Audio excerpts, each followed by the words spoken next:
President Masoud പെസഷ്കിയാന്റെ മന്ത്രിസഭയെ പൂർണ്ണമായി അംഗീകരിച്ച Iran parliament.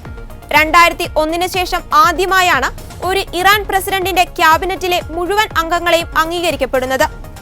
ഇന്നലെ ഉച്ചയ്ക്ക് നടന്ന വോട്ടെടുപ്പിലാണ് 19 അംഗങ്ങളും അംഗീകരിക്കപ്പെട്ടത്. ഇറാന്റെ വിദേശകാര്യമന്ത്രിയായി അബ്ബാസ് ചുമതലയേറ്റു. 2015 ലോകശക്തികളുമായി ആണവ കരാർ ചർച്ചയിൽ ഉൾപ്പെട്ട ഇറാനിയൻ ചർച്ചാ സംഘത്തിലെ അംഗം കൂടിയായിരുന്നു അബ്ബാസ്. ഏറ്റവും കൂടുതൽ വോട്ടുകൾ നേടിയ അസീസ് നസീർ സദയെ ഇറാന്റെ പുതിയ പ്രതിരോധ മന്ത്രിയായി നിയമിച്ചു.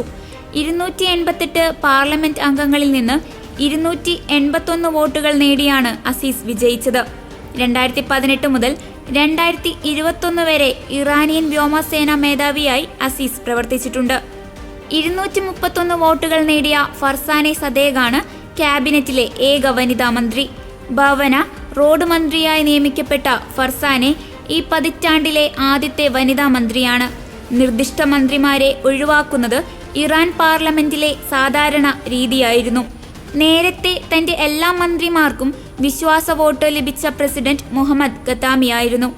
ഇറാൻ മുൻ പ്രസിഡന്റ് ഇബ്രാഹിം റയീസി ഹെലികോപ്റ്റർ അപകടത്തിൽ മരിച്ചതിനെ തുടർന്നാണ് ഇറാനിൽ ഇടക്കാല പ്രസിഡന്റ് തിരഞ്ഞെടുപ്പ് നടന്നത്.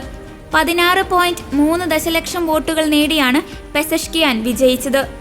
തിബ്രീസിനെ പ്രതിനിധീകരിച്ച് 2008 മുതൽ പാർലമെന്റിലേക്ക് വിജയിച്ച നേതാവാണ് Pezeshkian. Parliament speaker Mohammad bugger Ghalibaf, സുരക്ഷാ ഉദ്യോഗസ്ഥൻ സയീദ് ജലീലി, സുരക്ഷാ ഉദ്യോഗസ്ഥൻ മുസ്തഫ പൗർ മുഹമ്മദി എന്നിവരായിരുന്നു മത്സര രംഗത്തുണ്ടായത്.